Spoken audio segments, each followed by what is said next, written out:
Real quick, I want to talk about colors that I really experienced through meditation. And there was actually somebody that I watched on YouTube.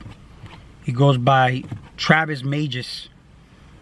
Here with OVX 777 is what he always says. And something very synchronistic happened because I was looking through my meditations and I was looking at the color gold. I was seeing the color gold clearly in my hands. It was funny because when I was meditating, I saw an image of myself, okay? But my hands were gold, okay? And with this, I was able to say this is where my true power really is. Right now it's in my hands. Okay, your hand chakras. That's why you can heal others with not just your mind, but it's also like, that's why you have Reiki, because you move the energies through your body. And then these right here are like little brains. Okay, there's a lot of nerve endings at the tip of your fingers. Okay, and then there's the clear quartz. Okay, clear quartz is a tool.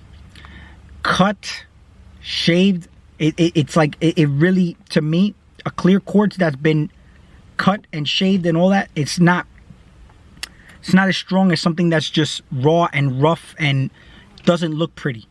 Okay, I've had different experiences with different crystals, but one thing I could tell you is that I've used my body kind of like a distilling machine. It's funny how when you look at the living waters, the Orin, all right, the Orin, basically when you're looping this energy, okay, do you notice how the more you loop it, the clearer it is? The clearer it is, the clearer your dreams, the clearer your perception of things, the clearer you see through here. You start to not really look at this for what it is, but you start observe. These are your observers. What do you observe here? See, I can be above water, but if I'm a scuba diver, I put on a scuba suit, right? I need a scuba suit, and I'm gonna have goggles. And when I'm underground, I mean not underground, but underwater, all right, I'm gonna look at that underwater ocean through the goggles that I put on. Because if I take those goggles off, what happens? Everything's just blurry. You're gonna see, you're not gonna physically be able to see with these lenses clearly, but you gotta put those goggles on, right? So that's what we have. We have goggles. 222. Strong number today, 222. And when you're here in this room, you're observing it through these goggles, these lenses. These are goggles. You got the scuba suit on. Without the scuba suit, you can't swim through these waters in this 3D realm that we're in. Okay?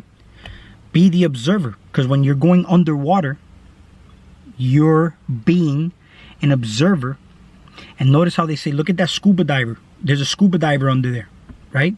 But when you come out of that water, you're no longer a scuba diver. You're just a person. When you're walking in the street, you're a pedestrian, okay? When you're driving in a car, or shall I say traveling, you are now a motorist or a driver. When you sit in the passenger side, you're you see how we label all these things? Are you really all these things that are being labeled? You're just you. You're underwater, it don't make you a scuba. I am a scuba diver. No, you're not a scuba diver. You're just underwater observing. And what are you doing here in these waters? Observing. If you go into outer space, if that was even possible, you're an astronaut. Are you really an astronaut though? No, you're just observing. So don't become a space cadet. We'll talk soon.